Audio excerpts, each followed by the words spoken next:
or rare diseases in Uganda. What are some of those? Do you think that you do have rare diseases in Uganda? According to you, do you think that these can be prevented? What do you think would be the causes of these Africa rare diseases? Now, as we go for a short quick break, think about them, use the chat box meaningfully, and we shall get back to you. See you shortly.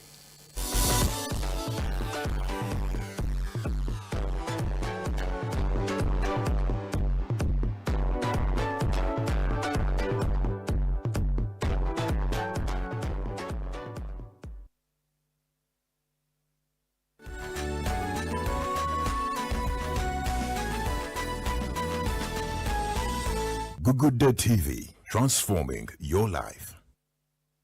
Wayagala ebyuma ebirungi ebyogera Pasita Pasiteri atunda nange ngoma n'enjita zonna Pasita Pasiteri amplifier n'emizindalo Pasita Pasiteri ebitala bya siteeti ebyebika byonna Pasita Pasiteri ebyuma bya Ivetsi tubirina byonna Pasita Pasiteri awundudde wa screen tupangisa Pasita Pasiteri mu kizimbe kya Newmarket William Street Pasita Pasiteri kati ndogendayo musajja mwesigwa kituufu endo gye gisoboka ekibanja mpola akikwata twagula ebyekkanisa jangu ewa Pasita Pasiteri tusangibwa ku kizimbe kya Newmark ku William Street ku ground floor room number N31 opposite DFCU Bank esimu noti 782 00 84 ne noti 752 00 84 wano wokka we tusangibwa. In the neighborhood, near stagnant water and mosquito breeding sites, malaria lurks, always waiting to strike.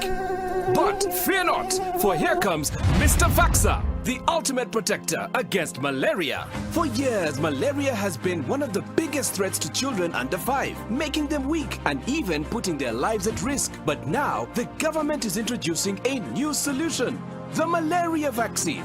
The malaria vaccine is now in the routine immunization schedule. The malaria vaccine is administered in 4 doses at 6 months, 7 months, 8 months, and 18 months. This vaccine will provide extra protection against severe malaria. And don't forget, routine immunization protects children from many deadly diseases. Every vaccine matters. Visit the nearest health facility for routine immunization services today. Mr. Vaxa, the malaria vaccine is free, safe, and ready to protect our children. Will you join the fight and complete all 4 doses? For more information, call the Ministry of Health on 0800 100 066. This message is brought to you by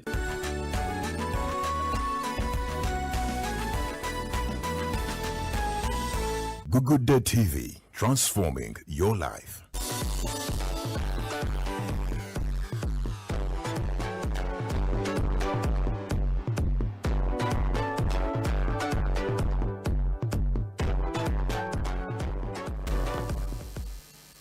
Once again, I want to welcome you from a short quick break, and of course want to thank you for having Good Television and for being part of us all the time, and of course enjoying our programs and of course the Christian programming that leads here in the country Uganda. And of course we take the privilege of inviting you to visit our social media platforms, Twitter, formerly called X, yes, and of course LinkedIn, TikTok, and Facebook, where you can learn about this important discussion. We are doing our efforts on rare disease. Sometimes it can be that you have a condition, you visit all the hospitals, you see all specialists, and you do not actually get healed.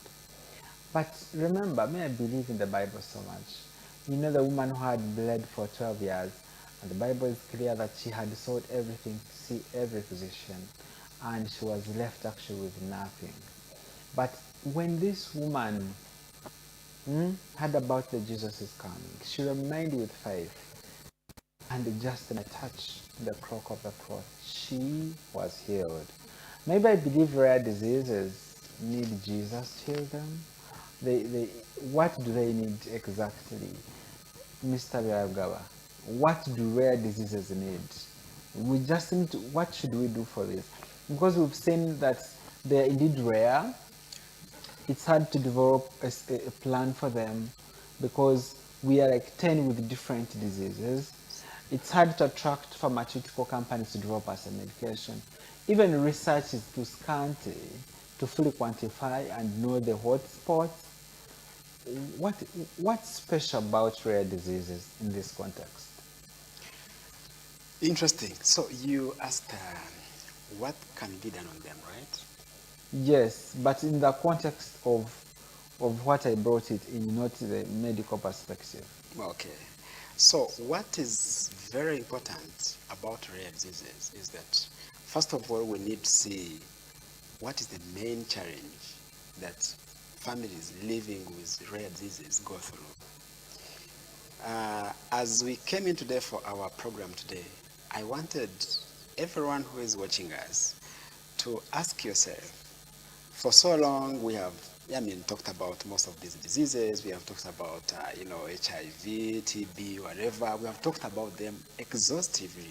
So today, each of us want to ask ourselves, how do you think families that are living with sickle cell, how do you think are they surviving? How do you think families that have a child with hemophilia, where they tell you, they warn you, this child should not hit a stone, this child should not cut himself with a razor blade, this child should not remove a tooth recklessly, how do you think are they living?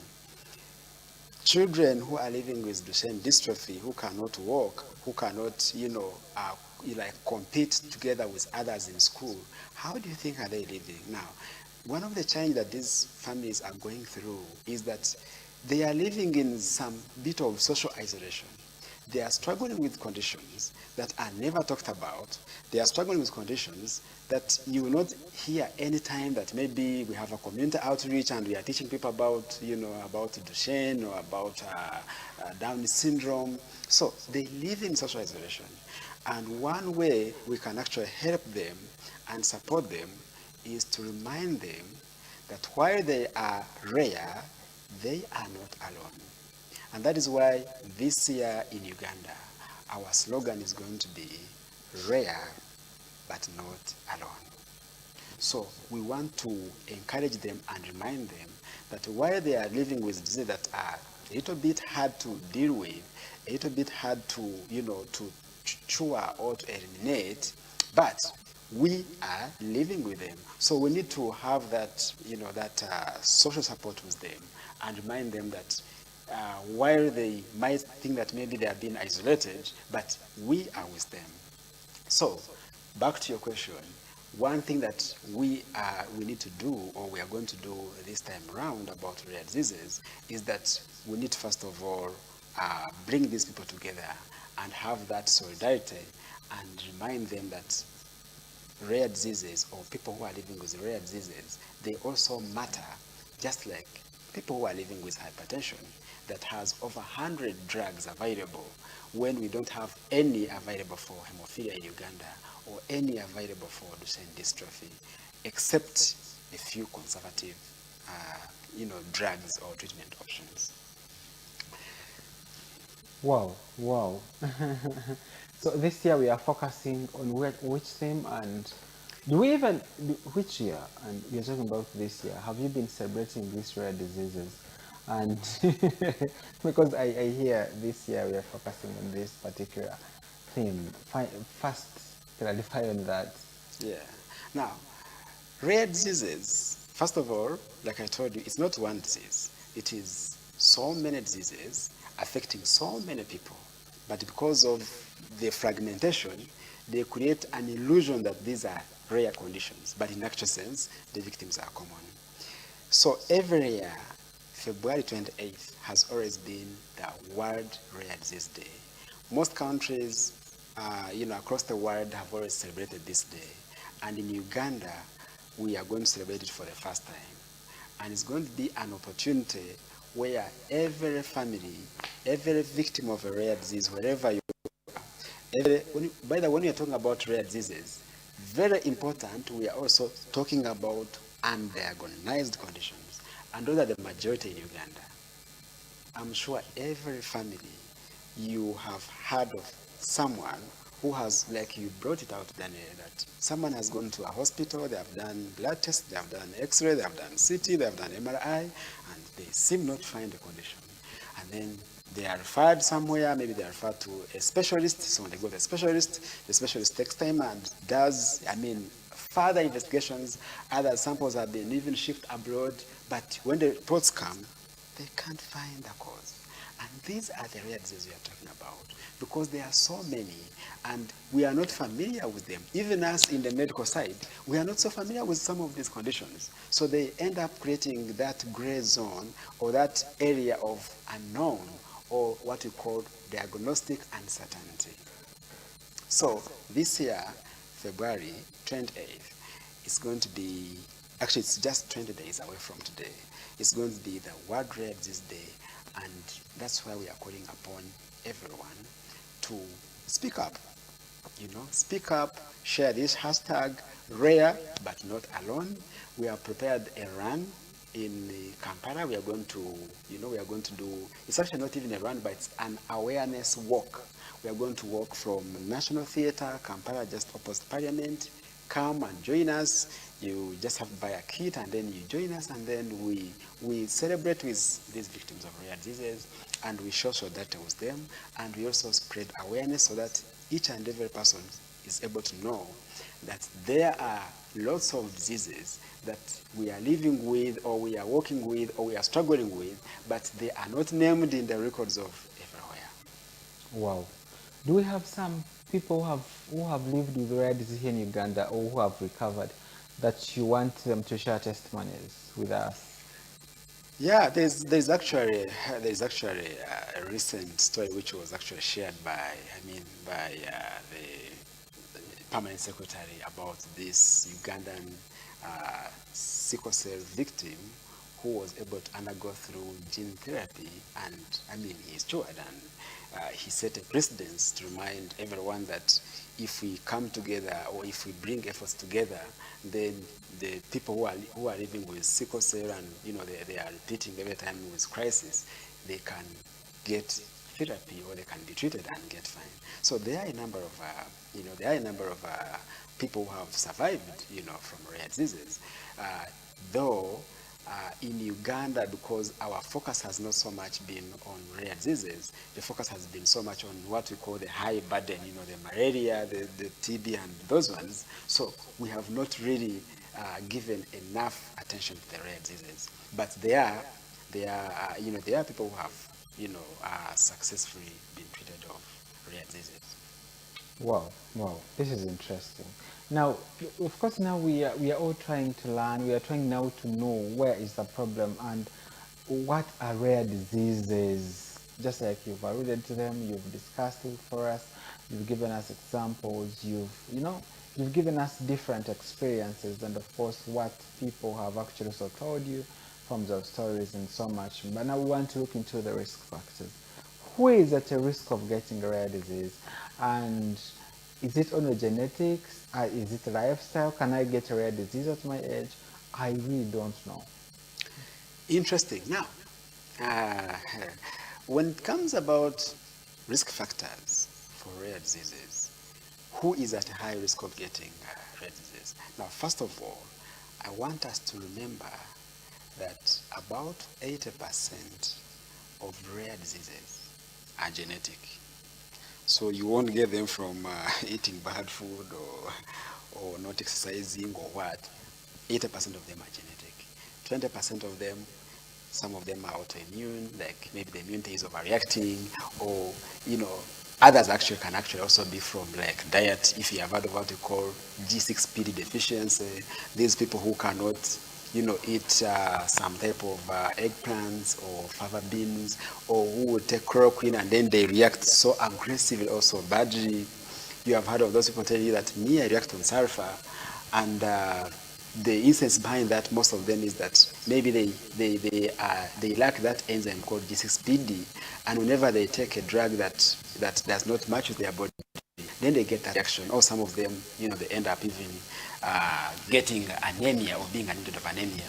So the risk factors for rare diseases, most of them, is that you are working with with the gene itself. Now, there's something I want to to clarify about rare diseases. It is according to research, Mr. Daniel, this is important, I want you to get it. It's estimated that every individual, if you are watching us today, every person has about 2 genetic mutations. Genetic mutations, they are like small typing errors in our genes. I mean, your body is built of a lot of genes. So each person has about 2 genetic mutations for a rare disease.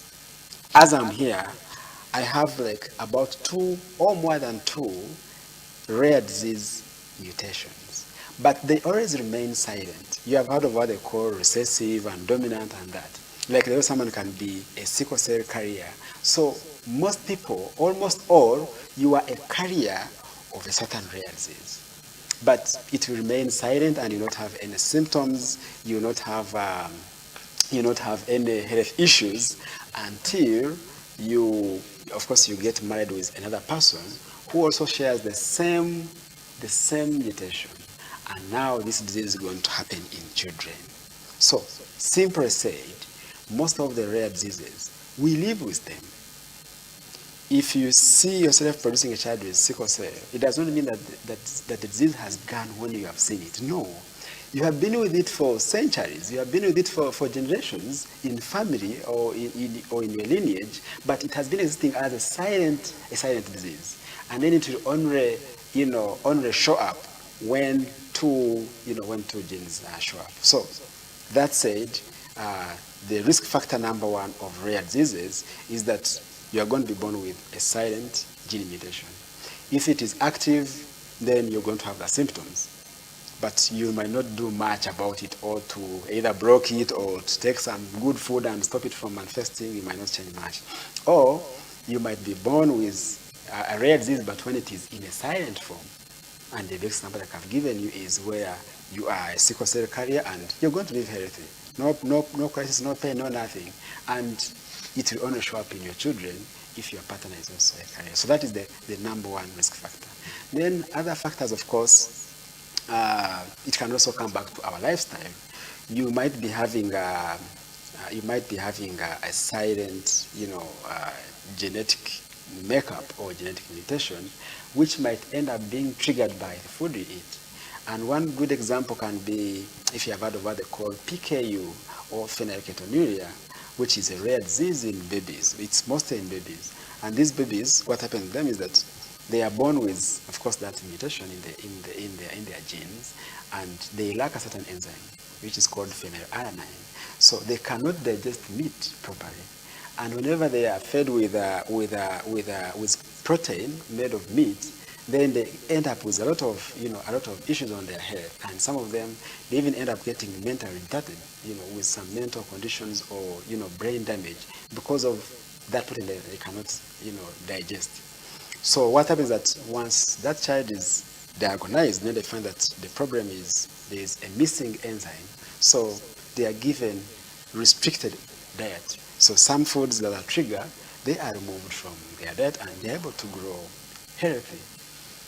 The same example with, if you have heard of what they call fructose intolerance.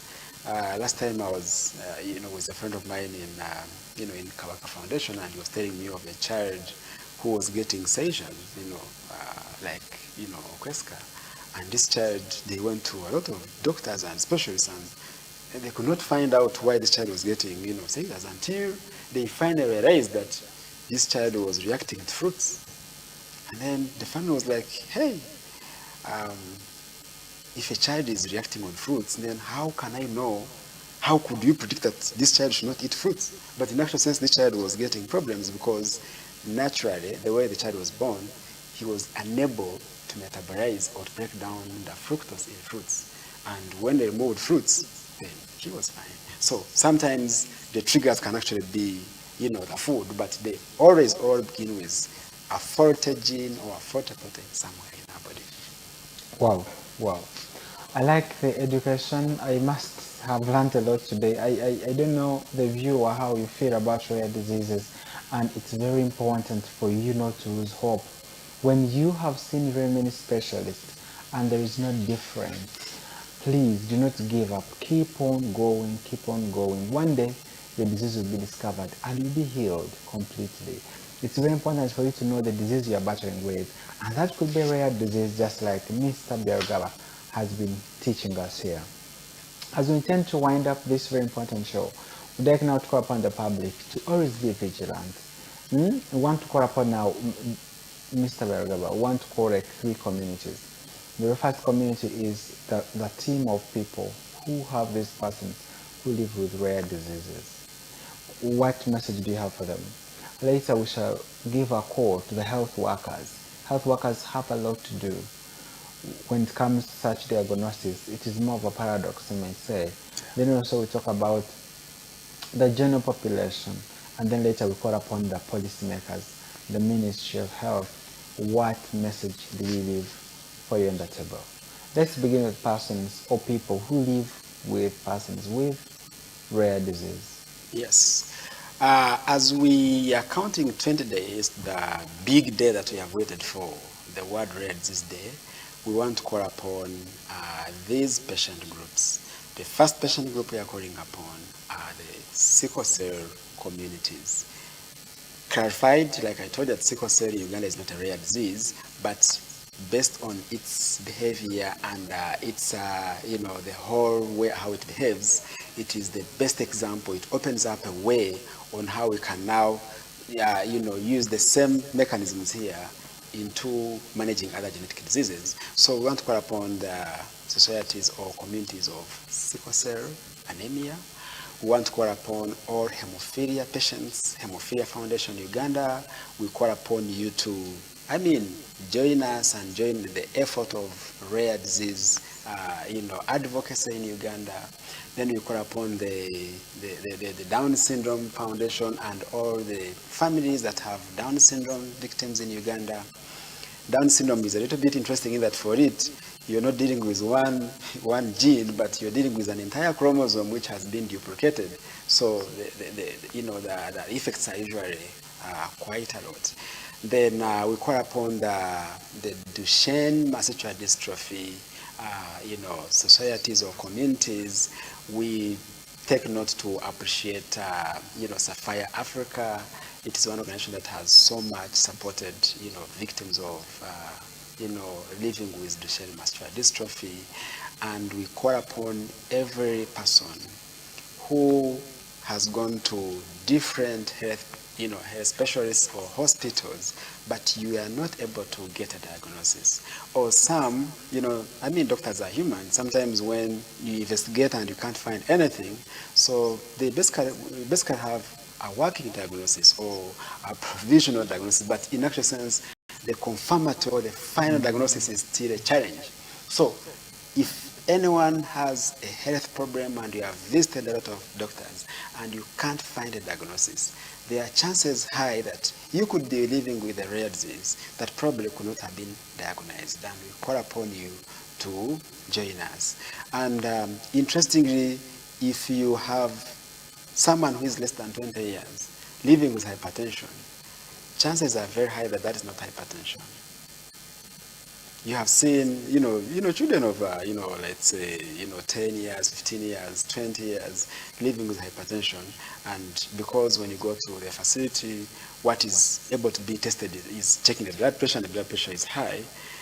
Chances are high that hypertension, the cause of the hypertension is something that could be either probably genetic or something else, but there are high odds that could be a rare disease. Then if you find that a family is suffering from a specific disease, maybe you find like 5 people in a family are suffering from diabetes, then you're going to find that if those people are screened very carefully, you're going to find a specific marker that is making the whole family getting a specific disease. Chances are high that it can be a rare disease. Remember, when we talk about rare disease, because rare diseases are very hard to diagnose sometimes, eventually they end up disguising under these other common conditions. They end up disguising as epilepsy. There are so many babies who are born with epilepsy. And the truth behind the epilepsy is that it's not just epilepsy. There's a specific genetic mutation, and maybe there's a specific rare disease that is slightly different from epilepsy. So we are calling upon the entire public to join us, join efforts. Remember, rare diseases is a huge problem beyond doctors. It's a problem that requires our combined efforts, and only then we can be able to do something and improve the quality of care for the victims. Wow. Thank you so much, Mr. Byarhanga Uma, the Executive Director for Africa Rare Disease Research Center, for demystifying different complexities, for educating us, for giving us information about rare diseases, examples, risk factors, and how best to protect or tell the rare disease. It is hard to tell, I must once again say it is hard to tell or find out if you have a rare disease. For this very important health and beauty program, I run Wednesday at 9 p.m. here at Makere Full Gospel Church. It's up Rokagwa Road at Gugude Television. I am Kamara Daniel. Hope to see you next week Wednesday with more refined and refined healthy programs that we aim to create awareness and of course prevent you from getting these diseases so that you can remain economically, socially sound in the communities and productive to your family. Hope to see you. Take care of yourself. I send you my love. Bye-bye.